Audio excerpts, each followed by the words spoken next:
तरी सुद्धा अनेक स्त्रिया या स्वतःच्या मतानुसार जगतच नाही, म्हणजे त्यांना ही जाणीवच नसते की आपण आपल्या मनाप्रमाणे जगू शकतो. या आहेत श्वेता कुलकर्णी, ज्यांनी कोरोनाच्या काळात 12 पुस्तकं लिहून प्रकाशित केली. त्यांनी आज पुण्यात नगर वाचन मंदिराच्या कार्यक्रमात एक कथाकथन केले. त्याचा हा भाग आपल्यासाठी. पुणे नगर वाचन मंदिर पुणे मुख्य शाखेच्या वाचक कट्ट्यामध्ये आपल्या सर्वांचं स्वागत करतो. दर महिन्याला आपण दुसऱ्या रविवारी हा वाचक कट्टा घेत असतो.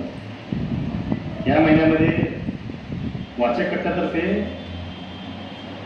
कविवर्य गझल सम्राट सुरेश भट यांच्या जयंतीनिमित्त आपण गझल लेखन कार्यशाळा व गझल मुशायरा घेतो, म्हणून हा वाचक कट्टा आपण एक आठवडा आधी घेतलेला आहे.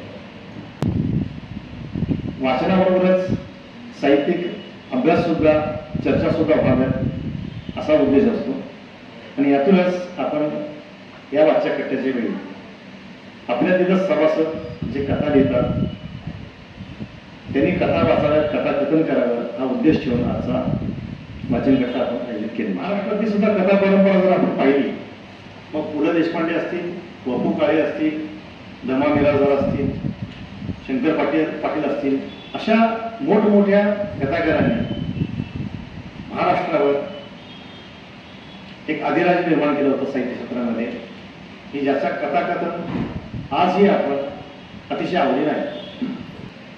धन्यवाद मानायचं. प्रथम उपस्थित सर्व पुणे नगर वाचन मंदिराचे श्रोते, आपले सर्व सभासद आणि उपस्थित सर्व मान्यवर यांचा नगर वाचन मंदिरातर्फे मी आज आजच्या या वाचक कट्ट्यामध्ये सहर्ष स्वागत करतो. पहिल्यांदा मी श्वेताताईंचा परिचय आपल्याला करून देतो. श्वेताताईंचं पूर्ण नाव श्वेता सुनील कुलकर्णी. यांच्या 100हून अधिक कथा मासिक आणि वर्तमानपत्रांमधून विविध मासिक आणि वर्तमानपत्रातून प्रसिद्ध आहे. 2013 या वर्षीचा अक्कलकोट भूषण कविरत्न पुरस्कार ताईंना मिळाला. 2013 सालीच काव्यशिल्प राज्यस्तरीय काव्य स्पर्धेत त्यांना 3य क्रमांक मिळाला. साहित्यप्रेमी भगिनी मंडळ राज्यस्तरीय कथा स्पर्धेत 2013 या वर्षीचा 2य क्रमांक व 2015चा प्रथम क्रमांक त्यांना मिळाला. ग्रंथ संवाद राज्यस्तरीय कथा स्पर्धेत 2य क्रमांक, साहित्य संस्कृती मंच कथा स्पर्धेत प्रथम क्रमांक, ललना मासिक स्पर्धेत 2009 ते 2017 या कालावधीमध्ये अनेक कथांमध्ये, त्याच्या स्पर्धांमध्ये त्यांनी यशस्वीपणे भाग घेतला व त्यांना पुरस्कार मिळाला. सार्वजनिक वाचनालय नाशिक येथे कथा स्पर्धेत प्रथम क्रमांक त्यांना प्राप्त झाला. महाराष्ट्र साहित्य परिषद पिंपरी चिंचवड यांच्यातर्फे सुद्धा या कथा स्पर्धा होतात, त्याच्यामध्ये 2017 साली त्यांना 2य पुरस्कार मिळाला. पुणे महानगरपालिका आयोजित वारजे कट्टा या कथा स्पर्धेत सुद्धा त्यांना 2 वेळा उत्तेजनार्थ पारितोषिक मिळालेले आहे. किताबघर वाचनालय पुणे व काव्य स्पर्धेत त्यांना 2य पारितोषिक प्राप्त आहे. दिल्ली येथील निवेदित साहित्य मंच आणि युथ फाउंडेशन दिल्ली तर्फे मराठी साहित्यातील योगदानाबद्दल जगन्नाथ दास रत्नाकर सन्मान पुरस्कार त्यांना मिळाला. समांतर भाग्य बडोदा राज्यस्तरीय कथा स्पर्धेत प्रथम क्रमांक त्यांना प्राप्त झाला.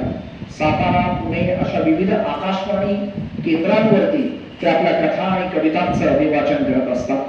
गुंफण साहित्य अकादमी यांच्याकडून सुद्धा त्यांना गुंफण गौरव हा पुरस्कार प्राप्त आहे.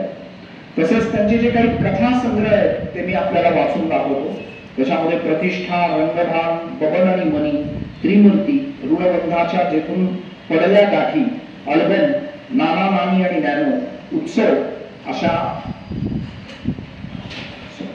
अनेक कथा संग्रह त्यांचे प्रकाशित झालेले आहेत. तसंच ज्या कादंबऱ्या त्यांनी प्रकाशित केल्या त्याच्यामध्ये समांतर रेषा याची 2री आवृत्ती त्यांची खपलेली आहे. जन्म एक परिवर्तन, झाले मोकळे आकाश, दर्पण, बिंब प्रतिबिंब, स्टुडिओ, नृत्य वर्षा अशा अनेक कादंबऱ्या त्यांनी लिहून पूर्ण केलेल्या आहेत. अशा श्वेताताईंचा पुणे नगर वाचन मंदिरातर्फे या वाचक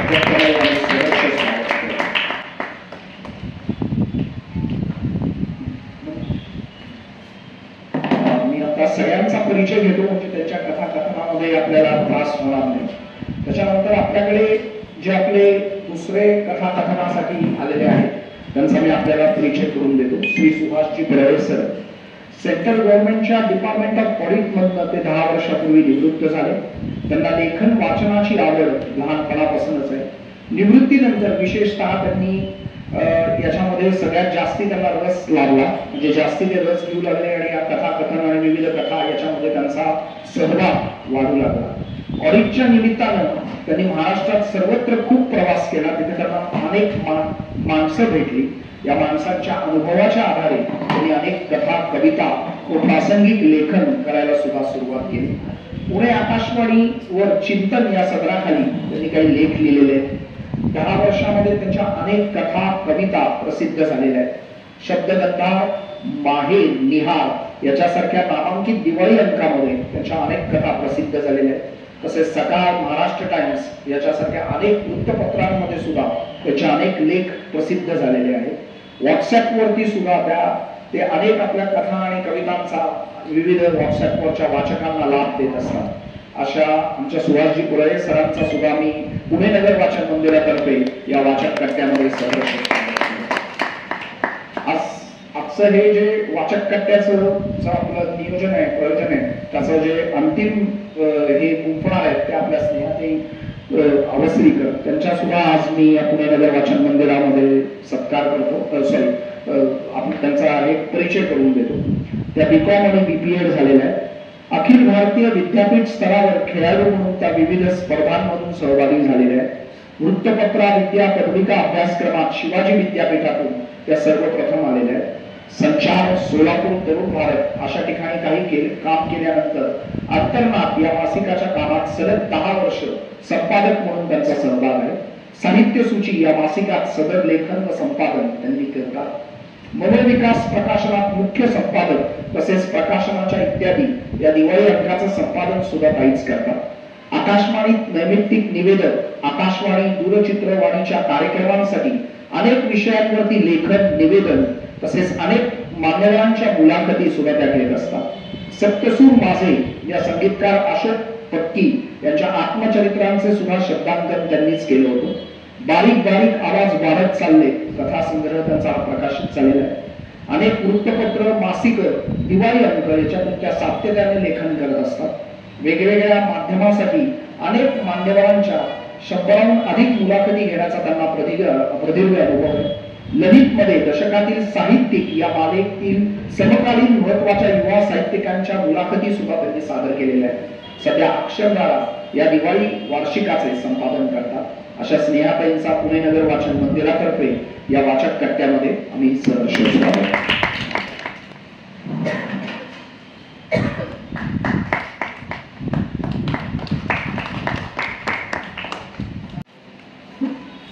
नमस्कार.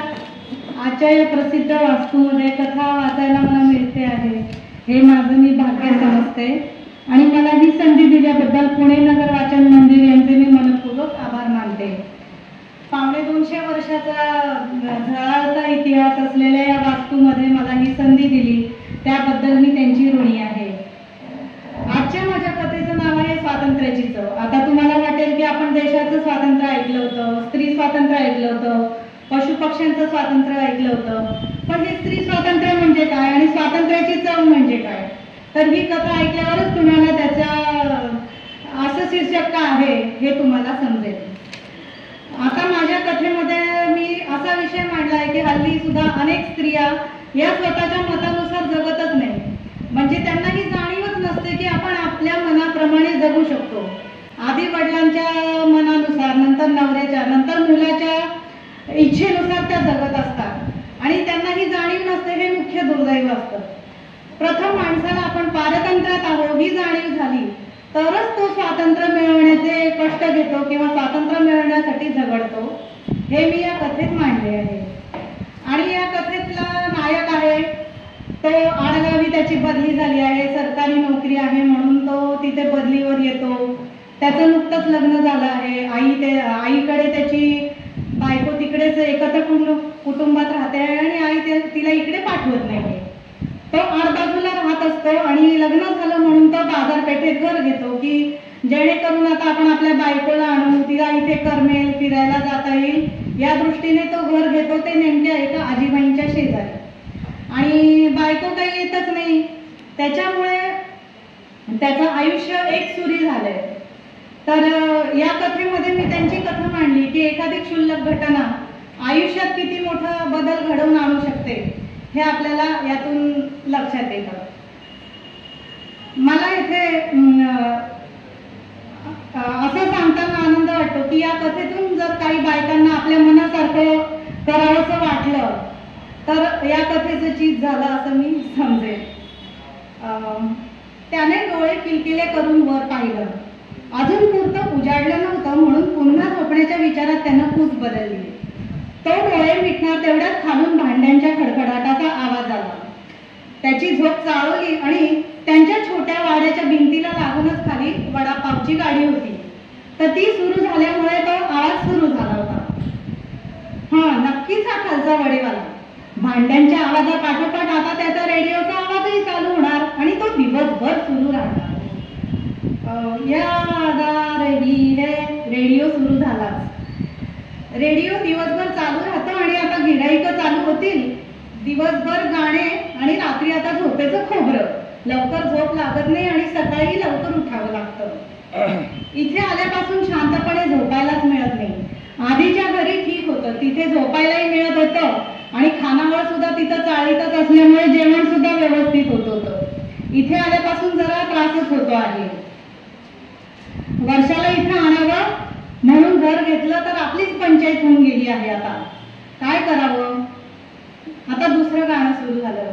तेरे बिना जिया जाए ना. हा गाणी पण काय शोधून लावतोय. पुराणे नगमे असणार. पोटात आता आग पडली. काल ऑफिसमध्ये इतकं काम होतं की खानावळीत जेवायला जायचं कंटाळा आला म्हणून इथं नुसता कुकर लावून भात खाल्ला. आता भरपूर भूक लागली आहे खरी. आवरून ऑफिसात जायला हवं या विचाराने तो उठला आणि कॅलेंडर जवळ आला तर त्याच्या लक्षात आलं, अरे आज लाल तारीख दिसतीये म्हणजे आज रविवार. आणि काल उशीरपर्यंत काम होतं म्हणून आपण काल गावी गेलो नाही आणि लक्षातच राहिलं नाही झोपेच्या नादात. आता परत झोपता येणार नाही. त्याच्यापेक्षा लवकर आपलं आवरून आपलं आवडतं पुस्तक वाचावं आणि खालूनच 4-5 वडे आणून पोटाची सोय करावी असा त्यांनी विचार केला. आज पण काही खानावळीत तंगड्यात ओढत जायला नको म्हणून तो स्वतःचा आवरू लागला. तर आवरता त्याचं लक्ष खिडकी बाहेरच्या दाराकडे गेलं. तिथे कोण राहतं कोणाच ठाऊक. एखाद्या आजीबाई दिसतात, कोणाचं येणं जाणे दिसत नाही. त्याच्यामुळे त्यांनी तिथं ओळख करून घ्यायची दखलही घेतलेली नव्हती. घराची दखल घेण्या एवढा वेळ होताच कुठं. आधीच ऑफिस आणि जेवणासाठी जायचं यायचं ह्याच्यातच दिवस संपायचा. बरं, ऑफिस मधून आलं, सुट्टी असली की ऑफिस सुटल्या सुटल्या गावाला पळायचं आणि सुरू व्हायच्या वेळेस घरी यायचं इकडे. असाच त्याचा दिनक्रम होता. त्याच्यामुळे त्यांनी काही कोणाशी म्हणजे शेजार पाजारी संबंध एवढे ठेवले नव्हते. त्यानं केस विंचरले, चेहरा धुतला आणि तो ताजा तवाना झाला. आता बाहेरच आपण खाऊन घ्यावं आणि घरी 4-5 आणावे म्हणजे झालं. आणि खानावळीत बरं झालं आपण रोजच्या रोज हिशोब देत नाही. तिथलं जेवणही चांगलं नसतं त्याच्यामुळे दांडी पण मारता येते म्हणून त्याला बरं वाटलं. हे सरकार पण ना अशा अडगावी बदली करतं की जिथं चांगली हॉटेलही नसतात आणि मेसही नसते. पण काय करणार, सरकारी नोकरीसाठी आपल्याला एवढं करायलाच पाहिजे. म्हणून त्याने आवरलं. तिला आता आज वर्षाचं पत्र येईल बहुधा. तिला म्हणलं फोन करत जा तर ती म्हणते आईसमोर फोनवर बोलता येत नाही. त्यांचं लक्ष असतं मी काय बोलते ते. पत्रातून आपलं मन मोकळं लिहिता येतं. त्याच्यामुळे तो जरा नाराज होता. चप्पल घालून तो खाली उतरला. आता इकडं आजींचं काय चाललंय आपण बघूया. चला, आज छान झाली पूजा. नाना असते तर अगदी खुश झाले असते. त्यांना पूजा, देव, धर्म फार आवडायचं आणि अशी षोडशोपचारे, सागर संगीत पूजा तर भयंकर आवडायची. त्यांना देवाचं फार वेळ. मूलबाळ व्हावं म्हणून त्यांनी देवाचं करायचं मनावर घेतलं आणि त्याच्यातच गुरफटले. सारखं पूजा, पारायण, यात्रा त्याच्यातच ते मग्न असायचे. आजी देवाकडून उठल्या. किती छान दिसत होता देवारा. ताजी फुलं, समोर रेखलेली सुंदर रांगोळी, चकचकीत मूर्त्या, लखलखीत फोटो आणि मंदपणे तेवणारी समई, सुवासिक अगरबत्ती. त्यांना अगदी पूजा केल्याचं फार समाधान वाटलं आणि त्यांनी उठून समाधानानं नमस्कार केला. याद आ रही है, रेडिओचा आवाज आला. झालं बाई याचं सुरू. नाना असते तर काय पिशात घराच्या खाली वडापाव वाल्याची गाडी लावायची. दिवसभर गाण्याचं गुऱ्हाळ आणि वडापाव चरणारी माणसं. बाकी काही म्हणा, गर्दी असते गाडीजवळ. आजींनी सुस्कारा सोडला. नानांच्या आठवणीत जगण्याशिवाय त्यांना दुसरं काही करण्याची गरजच नव्हती. त्यांच्या मागे त्यांना पुरेशी पेन्शन मिळत होती. त्याच्यात त्यांच्या एकटीचं व्यवस्थित भागत होतं. असं कितीचं लागतं एकट्या बाईला. पूर्वी नाना भटांची बायको म्हणून त्यांना सवाष्ण म्हणून 4 घरी बोलवत, पण आता हळदी कुंकवालाच काय किंवा इतर कार्यक्रमालाच काय कुणाला फारसं कोणीही त्यांना बोलवत नव्हतं. आणि भजनाला त्या जात होत्या, पण मध्ये 4-5 आचरट मुलांनी त्या विक्षिप्त आहेत असं गावभर पसरवलं. त्याच्यामुळे तर लोक अजूनच त्यांच्याशी तोडून वागत, म्हणून त्या अजूनच एकलकोंड्या झाल्या होत्या. तेरे बिना जिया जाए ना, दुसरं गाणं हे होते. इतका अर्थ होता बाई जगण्याला. आता काय उरलेले दिवस ढकलायचे. एकटीच असले तरी प्रपंच काय सुटतो काय. रोज 1-2 पोळ्या का होईना लाटायच्या, भाजी करायची, एवढीची का होईना, एवढासा का होईना भात करायचा. त्याच्यासाठी सामान आणायला लागतं. हे होते तेव्हा नुसतं सामानात साबुदाणा आणि वरई. लाईट बिल भरायचं, याच्यासाठी पैसा लागतो. त्याच्यामुळे आता उद्या पेन्शन आपल्याला आणायलाच पाहिजे.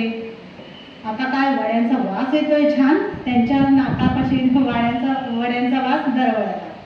आजींनी तो वास मनापासून अनुभवला. नानांना असलं काही आवडत नसल्यामुळे त्यांची नानांसमोर असं काही रांधायची हिंमतच झाली नव्हती, की पाव घरी आणण्याचीही हिंमत झाली नव्हती. आणि नाना भटांना जाऊन एवढी वर्ष झाली तरी आपण एकट्याच आहोत म्हणूनही त्यांची अजूनही हिंमत होत नव्हती. नानांचा आत्मा इथं कुठेतरी घरात घुटमळतोय का काय असं त्यांना वाटायचं. आणि त्यांचं आपल्याकडे लक्ष आहे की काय असंही वाटायचं. उगीच आपण हे घरी आणून खाल्लं किंवा घरी केलं तर नानांना राग येईल, ते आपल्यावर संतापतील असं त्यांना वाटायचं. आणि आपण खालून वडापाव आणला तर बापरे, गावात पडलं तर केवढा धुमाकूळ होईल, खबरा होईल. नाना भटांची बायको वडापाव घेते म्हणजे काय अशी त्यांची समजून होती. त्यामुळे त्या घाबरून होत्या. पण आतापर्यंत आपण कधी बाहेरचं खाल्लं नाही, हॉटेलचं खाल्लं नाही, आणि एवढ्यात तर कधी आपण गावालाही गेलो नाही. त्याच्यामुळे दुसऱ्या कोणाच्या हातचं खायची एवढ्या वर्षात वेळच आली नाही. पण ही छोटी छोटी दुःख खरं तर अशा बायकांच्या आयुष्यात फार असतात मोठी. तर त्यांना ते असं जाणवत होतं की आपण किती वर्ष आपण खाल्लंच नाही, आपण एकटंच आपण आपल्या हातचं रांधतोय आणि खातोय आणि वेगळंही काही नाही आयुष्यात असं त्यांना वाटत होतं. पण नाना भटांच्या बायकोनी असं करण्याची हेच नव्हती ना, त्यांना असं वाटायचं. पण नाना भट नव्हते तरी त्यांचा धाक किती होता बघा. त्यांनी नानांच्याही फोटोला नमस्कार केला आणि तांबणातलं पाणी बाहेरच्या तुळशीला घालायला त्या तिथं आल्या. तेवढ्यात तो शेजारी खालून वर आला. मग आजींनी स्त्री सुलभ स्वभावामुळे त्यांना विचारलं, काय हो तुम्हीच राहता का शेजारी? हो मीच राहतो. तो थांबावला जरा एकदम आणि त्यांनी पुढकं मागे धरलं, लपडलं. काय हो तुम्ही एकटेच असला का? हो. मग करमतं का तुम्हाला? नाही ना, तो आता मनापासून म्हणाला. मग बायकोला आणा की इकडे. हो मी आणणारच आहे बायकोला, पण बघूया आता. आणि मग एकदम त्याच्या लक्षात आलं की आजी तर इथे कितीतरी वर्षांपासून राहत आहेत, त्यांना इथं जवळपास नक्की चांगली खानावळ मेस माहीत असणार. आपण त्यांनाच विचारूया. म्हणून त्यांना विचारलं, का हो आजी इथं जवळपास मला डबा मिळेल का किंवा जेवण मिळेल का, की मी इथल्या इथे पोट भरू शकेल, म्हणजे मला लांब तिकडे पेटकर चाळीत जायला नको आणि त्रासही होतो मला खूप. आजींना काय वाटलं एकाएकी कोणास ठाऊक, त्या चटकन बोलल्या, हो मी आहे की, मी करून देईन तुम्हाला डबा. त्या कसं काय बोलल्या कोणास ठाऊक. मग त्या म्हणाल्या मी एकटीच असते, माझ्या पुरतं रांधायचा मला कंटाळा येतो, तुमच्या निमित्ताने 4 ठाव स्वयंपाक करता येईल मला, असं बोलणं झालं. आणि मग तो म्हटला की ठीक आहे, थोडेच दिवस लागणार आहे, मी बायकोला तर आणणारच आहे लवकर, ते आणाल हो, आधी चहा घ्यायला आत या. आजींनी आग्रहाने त्याला घरात आणलं आणि त्या चहा ठेवायला आत गेल्या होती. मग तो म्हणाला मी पैसे देईन बरं का आजी डब्याचे. द्याल हो, आधी चहा घ्या. आजींना आपल्या घरी खूप दिवसांनी कोणीतरी आलंय ह्याचंच अप्रूप त्यांच्या चेहऱ्यावर झळकत होतं. आणि मग त्यालाही काय वाटलं कोणास ठाऊक, त्याने एकदम आपल्या पुडक्यातला वडापाव काढला आणि आजींसमोर धरला. आजी घ्या हो हे. त्या एकदम घाबरल्या, हे काय? अहो आजी मी हा खालून वडापाव आणला, ह्याच्यावरच मी पोट भरणार होतो आज, घ्या ना तुम्ही पण. नाही नाही मी काही खात नाही, त्याला एकदम धक्काच बसला की इथं शेजारी गाडी आणि आजींनी चक्क खाल्ला नाही अजून वडापाव. अहो आजी, आता तर कितीतरी लोक वडापाव खातात आणि काय सांगता काय, हो साधू महंत, यात्रा करणारे, परिक्रमा करणारे सगळे लोक बाहेरचं खातात, हॉटेलचं खातात, हॉटेलमध्ये राहतात. तुम्ही कुठल्या जगात जगताय? आजींना नवल वाटलं, साधू लोक पण खातात. हो आजी, देवाने काय सांगितलंय, फक्त श्रद्धेने तुम्ही माझं करा. ज्या काही भाकड परंपरा आहेत, रीतिरिवाज आहेत, त्या पाळायची देवाला काय गरज. तुम्ही इतरांना फसवू नका, लुबाडू नका, इतरांशी चांगलं वागा, हेच देव सांगतो. आजींनी घाबऱ्या घुबऱ्या वडापाव घेतला आणि त्यांच्या लक्षात आलं, खरंच आपण आपल्या मनाप्रमाणे कधी जगलोच नाही.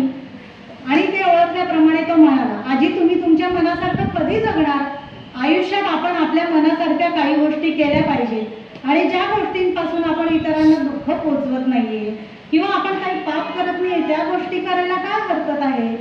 मग आजींच्या लक्षात आलं की आपल्याला गाणी म्हणायला आवडतात, आपल्याला कशिदा करायला आवडतो, आपल्याला बऱ्याच छोट्या छोट्या गोष्टी आवडतात, घरातलं साफसफाई तर सोडा, पण घरात घर सजावट आवडते. आपण आयुष्यात हे काहीच केलं नाही हे त्यांच्या लक्षात आलं आणि आपण किती आनंदाला मुकलोय हे सुद्धा त्यांना लक्षात आलं. म्हणजे छोट्याशा गोष्टीमुळे त्यांच्या आयुष्याला थोडीशी कलाटणी मिळाली. घ्या हो आजी घ्या. आणि अन्नाचा अपमान नको म्हणून त्यांनी एक घास घेतला आणि त्यांना अगदी ब्रह्मांडच आठवलं. पण एक असीम आनंदाची लहर त्यांच्या शरीरामध्ये लहरत गेली की खरंच आपण एवढी वर्ष असं का जगलो, जाचक का जगलो. आणि हळूहळू त्यांना असं लक्षात आलं की आपण नानांच्या बंधनातून काय, आपण जोखडातून मुक्त होत आहोत हे त्यांच्या लक्षात आलं. नानांना दुखवणार नाही असं आपण काही करणार नाही, पण निदान आपण दुःखी होणार नाही, आपण आनंदी होऊ असं मात्र आता याच्या पुढे जगायचं असं आजींनी ठरवलं आणि त्या तृप्तपणे वडापाव खाऊ लागल्या. धन्यवाद. आणि या कथेबरोबर आपल्या सगळ्यांचे आभार मानते आणि विशेषतः जोगळेकर सर, माने सर आणि मेंढळे सरांचे आभार मानते आणि कथा